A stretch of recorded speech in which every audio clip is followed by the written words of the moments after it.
Okay, we're on our final chapter, our final module. This test is only going to be one chapter, chapter 11, and there's three types of problems that you're going to need to know for this chapter. You're going to have to do a effective interest rate for a couple of loans, and you're going to have to develop a cash budget. I will not be providing you with formulas for this test, so you'll need to memorize the formulas that we use. The first formula is the formula to calculate the effective interest rate on terms of sale. An example of the terms of sale is the 210 net 30 in problem A. What that means is that you get a 2% discount if you pay within 10 days and the total bill or the net is due within 30 days.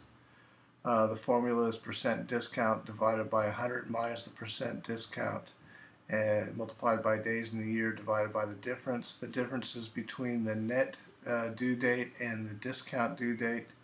So looking at the formula, the percent discount of course is 2%, and then we have 100 minus 2 multiplied by days in the year, which is 365, and the example, using the numbers in A, we get the difference of 30 minus 10. So of course we first do our subtraction, and then we're going to go ahead and do our multiplication and division, and we get 0.3724 or 37.24%. For the second one, for the 310 net 60, again that's a 3% discount if we pay within 10 days and the total bill is due within 60. You do the math and you get 22.58%. And finally on C, with 110 net 50, you get 9.22% or 0.0922 when you do the math correctly. The second problem is the effective interest rate. We have a compensating balance. As I told you in the lecture, you can substitute compensating balance for loan fees. So in the formula where it has loan interest divided by loan amount minus compensating balances, for compensating balance, you could actually have loan amount minus fees, and you can find the effective interest rate on a loan when you have fees. The way we calculate our loan interest is we take our loan amount and multiply it by the interest rate. So in problem 1, we have an $80,000 loan at 10% interest. The interest rate is the interest rate is 10%. The interest for the loan is going to be $8,000, and then we calculate our numerator by doing the 8,000 or 80,000. I'm sorry, minus 10,000 because 10,000 is the compensating balance. And having that compensating balance increases our effective interest rate to 11.43%. In problem 2, they said that we normally have a $5,000 loan, account balance. So really the compensating balance is only another $5,000. So when we do the math, that only increases the effective interest rate to 10.67%.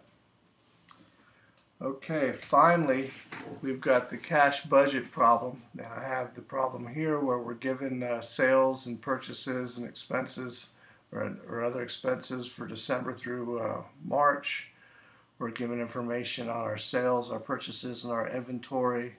And at the bottom it tells us that in January we expect to have a $5,000 beginning cash balance. And of course, we can only do our cash budget for January through March. Okay, so what I've done is I've done the sales first, and like I told you before, I always start out with December when I'm breaking out my sales, and I always go ahead and account for all of the sales so I don't make any mistakes. So in the yellow I have December's sales of $40,000 separated into sales this month, so 40,000 minus 0.6 for 60% is 24,000. And then, oh, you know what, that's wrong. Is that wrong or is that not wrong? No, that's correct. I apologize. I've worked this problem 3 times, and I've had it right twice, and then I was switching the slides around, and anyway, I've had to re-record this lecture 3 times, not rework the problem 3 times. So the cash sales for this month and next month are the same amount because it says half of the credit sales, the credit sales. Half the credit sales we get this month, the remainder we get next month. So 8,000 is half of 40% or 20% of 40,000. And of course, if you look at the yellow highlights, December sales this month, when we break it up, we have the 24,000 for cash in December, the credit sales this month, the 8,000 in December, and then next month we're going to get 8,000 of December sales in January. Okay, I went ahead and put the 5,000 beginning cash up there, and I actually had the answers for February and March, but don't worry about those. Let's go ahead and do the work. So just disregard the beginning cash numbers on this example. Okay, so then for January is in green, and we had the same numbers as December because our total was $40,000, and we separated. We put the 24,000 under January and the first 8,000 under January, and then the second credit sales we put under February. And we do the same thing for February. And then in March, we actually don't use the credit sales for next month. But we now have done the most difficult part of the problem. We've broken up our sales between cash and credit and this month and next month. So on the next one, I actually put everything together. And the purchases, I have the calculations for the purchases below. The problem tells us that we paid 80% of the purchases this month and 20% next month. So our total purchase for December was $15,000. We paid $12,000 this month and $3,000 next month. And again, I highlighted those in yellow under purchases. And we do the same thing for January, February, and March.